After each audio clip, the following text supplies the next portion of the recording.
یہ لکھا ہے کہ جو آدمی صحیحین کے معاملے کی توہین کرتا ہے وہ کیا ہے؟ بدعتی ہے، گمراہ ہے، اور مومنین کے بجائے کسی اور کا راستہ پکڑے ہوئے ہیں۔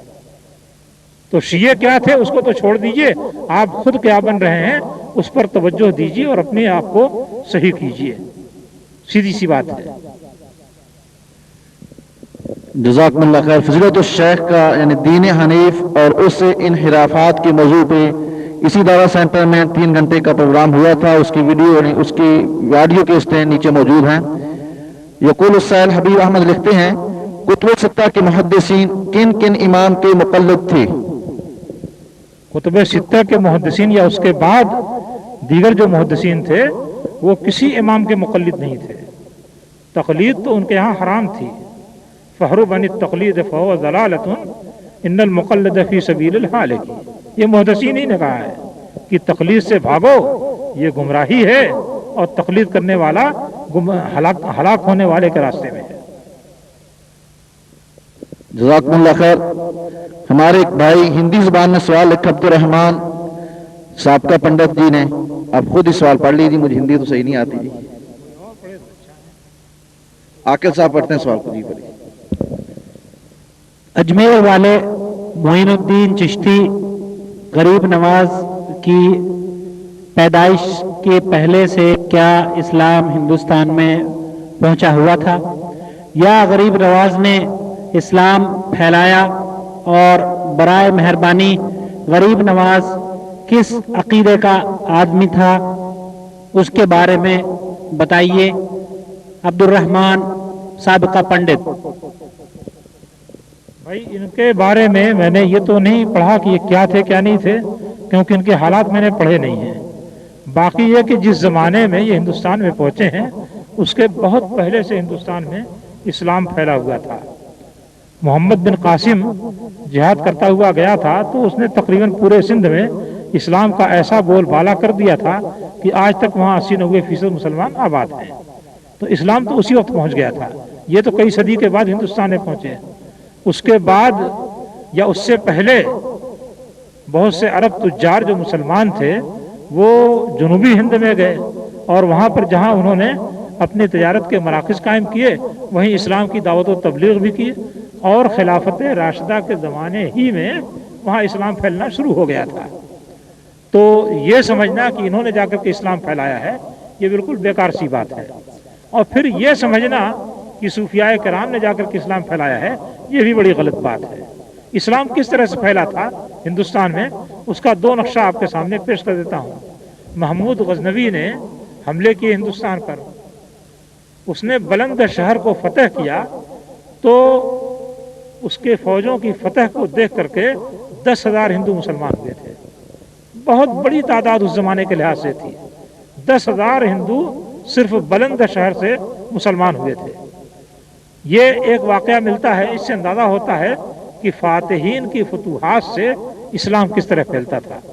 دوسرا واقعہ جو ہے غوری کا ہے، اس نے ہندوستان کو فتح کیا، پرتھوی راج کو شکست دی، اس کے بعد وہاں اسلام کس طریقے سے پھیلا تھا۔ اس زمانے میں جبکہ تھوڑی سی آبادی تھی 4 لاکھ ہندو مسلمان ہوئے تھے۔ اس کے تلوار کی کاٹ دیکھ کر کے اور مسلمانوں کی بہادری دیکھ کر کے 4 لاکھ ہندو مسلمان ہوئے تھے۔ کس صوفی نے لوگوں کو مسلمان بنایا ہے؟ یہ تو جاتے تھے اپنے زاویے میں بیٹھ جاتے تھے، نذرانے وصول کرتے تھے اور بابا جی سے پھوپھا کرا لیا کرتے تھے آنے والے۔ انہوں نے کیا اسلام پھیلایا ہے؟ جزاکم اللہ خیر۔ سوالات تو بہت اچھے اور بہت علمی ہیں، وقت بھی کافی بیت چکا ہے، 1-2 سوال آخر میں پیش کرتے ہیں۔ ان سوالوں سے پہلے آئندہ پروگرام کے ادا کرنے کی ضرورت نہیں ہے، تمام احباب کو معلوم ہے، لیکن اس کے ساتھ ان احباب کا شکریہ ادا کرنا بڑا مناسب اور موانع ضروری ہے۔ جو احباب ہمارے اس پروگرام میں تعاون کرتے ہیں، کیونکہ اللہ کے نبی نے فرمایا جو کسی انسان کا شکر گزار نہیں وہ رب کا بھی ناشکرہ ہے، تو اس میں سب سے محترم عاقل صاحب ہم شکر گزار ہیں کہ اس پروگرام میں بڑے پیش رہتے ہیں۔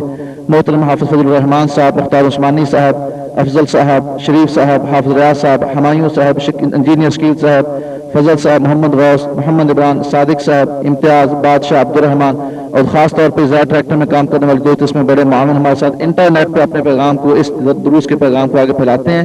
ہم ان کے تمام دل کی عطا گارائیوں سے ممنون و مشکور ہیں.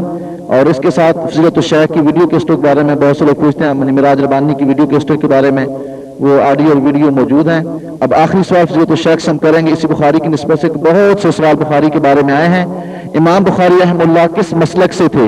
نیز یہ بھی وضاحت فرما دیں کہ ائمہ محدثین میں بھی کسی نہ کسی مسلک یعنی حنفی، شافعی، مالکی، حنبلی میں سے کسی مسلک کے ہوتے تھے. جزاکم اللہ خیر.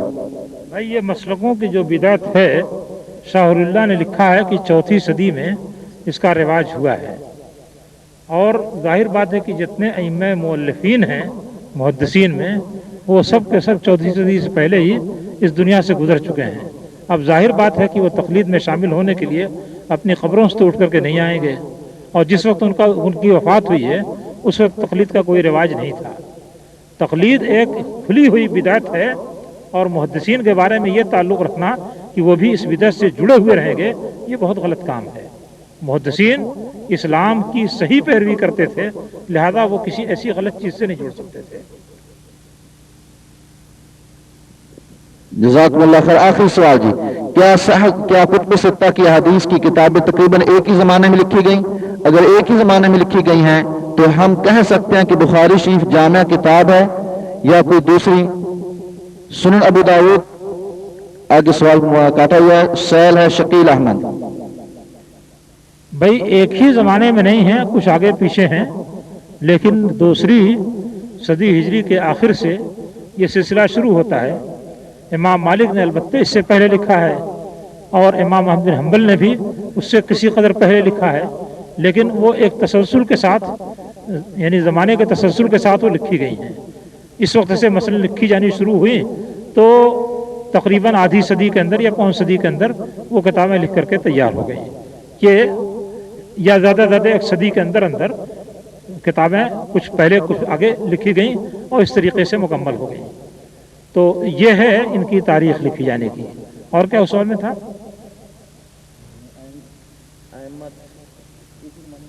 نہیں سوال بتاؤ کیا تھا؟ سب نے سنا ہے، توجہ تھی نہیں آپ لوگوں کی؟ ابو داؤد کے بارے میں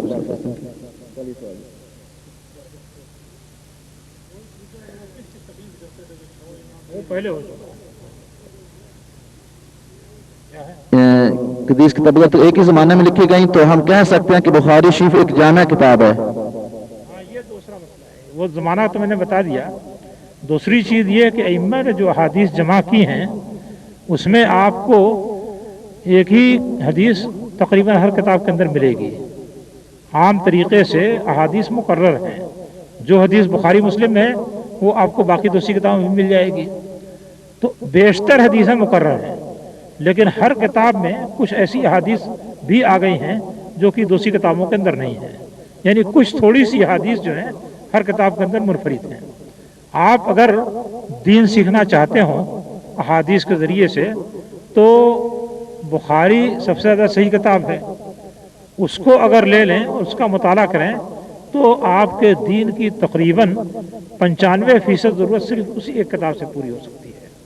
ہاں تو اس طرح سے جو سب سے زیادہ صحیح کتاب ہے اس کتاب کے ذریعے سے آپ اپنی حاجت دین کی تقریباً 95% پوری کر سکتے ہیں. اور بہت سی احادیث ایسی ملیں گی کہ جو آپ کے عمل سے آگے ہیں، یعنی جس پر آپ عمل نہیں کر رہے ہیں اور وہ حدیث موجود ہے. باقی جو 5% ہیں شاید اس سے تو آپ کو سابقہ ہی نہ پڑے، لیکن آپ کو سابقہ پڑے تو ان کتابوں کے اندر آپ کو وہ احادیث مل جائیں گی. اور اگر ان احادیث کو آپ پڑھنا چاہیں تو ایک سہولت یہ بھی ہے کہ مسلمانوں نے جتنے فنون لکھے ہیں ان سارے فنون میں سب سے زیادہ آسان ہی کتابیں ہیں. بھائی حالت یہ تھی کہ میں خود پڑھاتا تھا، فقہ کی کتاب پڑھاتا تھا تو 1 گھنٹے میں چند سطریں ہوتی تھی، یعنی آدھا صفحہ پورا نہیں ہو پاتا تھا جبکہ وہ موٹا موٹا لکھا ہوا تھا. اور اسی 1 گھنٹے میں کئی صفحے صحیح بخاری کے پڑھا لیتا تھا.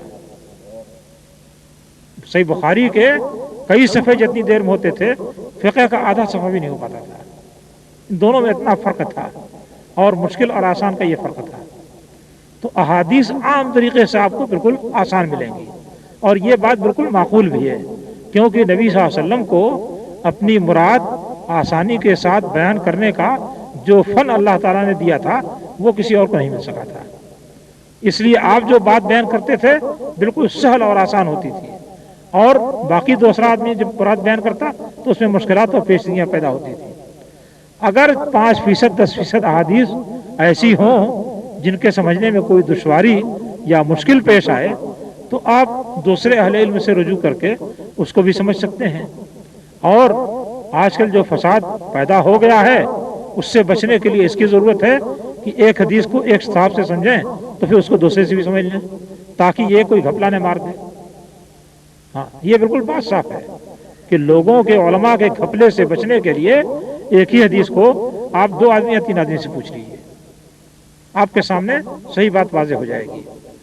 آج کل ایک عجیب بات لوگوں نے اڑا رکھی ہے کہ صاحب قرآن کا اور حدیث کا سمجھنا بہت مشکل ہے، اور کچھ لوگوں نے اور آگے بڑھ کر کے بڑی فتنے کی بات کہی ہے کہ جو قرآن یا حدیث کو سمجھنا چاہے گا وہ گمراہ ہو جائے گا.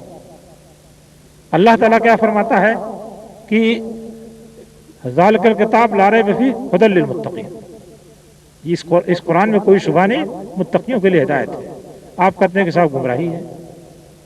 اللہ تعالیٰ نے فرمایا کہ ھذا القرآن یہدی للتی ہے اقوام، یہ قرآن سب سے زیادہ سیدھے راستے کی ہدایت کرتا ہے. آپ کہتے ہیں کہ صاحب اس سے گمراہ ہو جاؤ گے.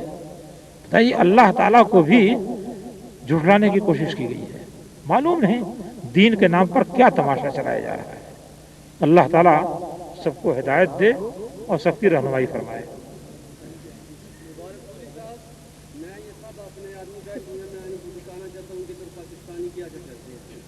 یہ ناگپور میں ایک جگہ ہے کہ انہوں نے مکان کے اوپر روش بنایا تھا، تو میرا دوست مجھے لے گیا کہ دیکھ ادھر کیا ڈرامہ ہوتا ہے. میں بھی ادھر چلا گیا تو بولتا ہوں بکرا مکرا ذبح کرتے ہیں، سب کچھ کرتے ہیں.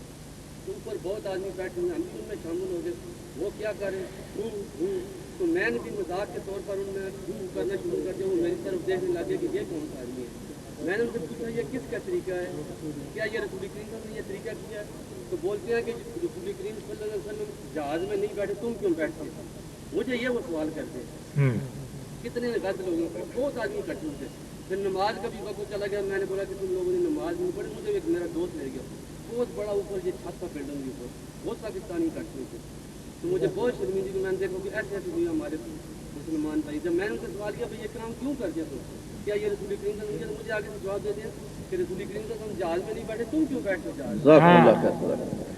تو آپ ان سے یہ پوچھئے اگر کبھی موقع ہو تو کہ نبی صلی اللہ علیہ وسلم تو پاکستان میں نہیں رہتے، تم پاکستان میں کیوں رہتے ہو؟ ہاں ہاں ہاں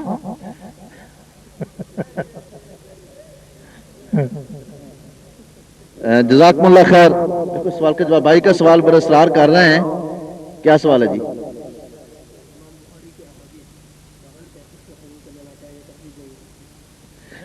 سائل کا سوال ہے کیا بخاری کی حدیث بغیر تحقیق کے قبول کر لینا کیا یہ تقلید نہیں ہے؟ تقلید کس کو کہتے ہیں؟ کسی شخص کی بات دین کے سلسلے میں بغیر دلیل کے قبول کر لی جائے. امام بخاری نے جو احادیث نقل کی ہیں ان احادیث کے سلسلے میں طبقتم بعد طبقتن جتنے علماء ہیں سب نے تحقیق کی. آپ کا ذوق چاہے کجی چاہے تو آپ بھی تقلید کر لیجئے. تو اس طریقے سے جب تقلید یہ تحقیق عام طریقے سے کر لی گئی ہو تو اس کا قبول کرنا تحقیق نہیں، یہ تقلید نہیں ہے. اس کو قبول کرنا اتباع اور پیروی ہے. جزاکم اللہ خیر. یہ آخری اعلان ہے ادارے کی طرف سے کہ سابقہ جو پروگرام جنت کی راہ گزرا ہے، اس کے بعد والا پروگرام جہنم کی راہ اس سے منسلک ہے. جب تک آپ جہنم کی راہ نہیں سنیں گے تو جنت کی راہ آپ کو نہیں ملے گی. تو تمام احباب کے اندر پروگرام کی دعوت ہے. اس کے ساتھ ہم دل کی عطا گرائیوں سے آپ کے افضل و شیخ کے ممنون و مشکور ہیں. اللہ سے دعا کہ اللہ تعالی ہمارے اندر بھی پروگرام اسی طرح جاری ساری رکھے. وآخر دعوانا ان الحمدللہ رب العالمین. نکاح شیخ کی واپسی کل جمعے کے بعد ویسے عام معمول کے مطابق خطبے